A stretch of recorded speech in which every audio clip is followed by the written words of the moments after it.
गणपत बजाना काय को बंद किया? लंडपत तोरा पहले बंद कर लियो। हाँ तो भैया लोग आके वीडियो बहुत गरफार हुए वाला है, तो वीडियो का पूरा देखियो। अगर वीडियो पसंद है तो लाइक जरूर कर दियो। तो चलो बिना लोरा लहसुन किए वीडियो का स्टार्ट करे छियो। तो अपन कौन में हेडफोन डाल ले आगे माई कौन छौरा डीजे बजा आवेला ना।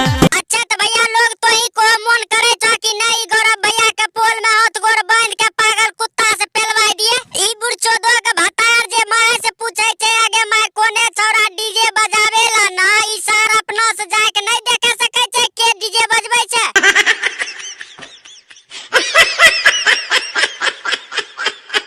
के माई कौने छौरी कमर हिलावेली ना। अच्छा गौरव भाई हमरा ई बतबो कहे तोरा आंख में कोनो बकरी पात ते ने मार देलको? तोरा झलकै नहीं छ रनिया माल कमर हिलाबै छे। अच्छा गौरव भैया देख कैलो कौन छौरा डीजे बजबै छे? मदन छौरा डीजे बजावेला ना। अच्छा तो मदने छौरा डीजे बजबै छे त कह दियो कोनो गड़बड़ बात नहीं हुए है, नहीं तो घर में चॉकलेटिया बम दे के फोड़ देबे हो बाप करते रहते।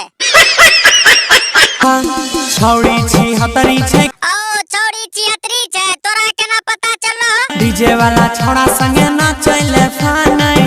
अच्छा डीजे वाला छौरा साथ में नाचैले फोन है छे, ते से छौरी छिहतरी भे गेले ना। तोरा साथ में नाचते तो छौरी बढ़िया भे जते ने। देखो गौरव भाई सब छौरा एक साथ में नाचते तोहर घर किया फाटे छ? एने उने देखी छौरी लहंगा उघारै। इन्ने उन्ने देख के छौरी लहंगा उठबै छै त तोरा दिमाग में की गोबर भरल छ? छौरी के लेन जा कोनो भुसकार में लहंगा उठा के इतना पंप मारा कि कोनो छौरा देख के कहियो लहंगा नहीं उठेते। डीजे वाला छौरा ले जड़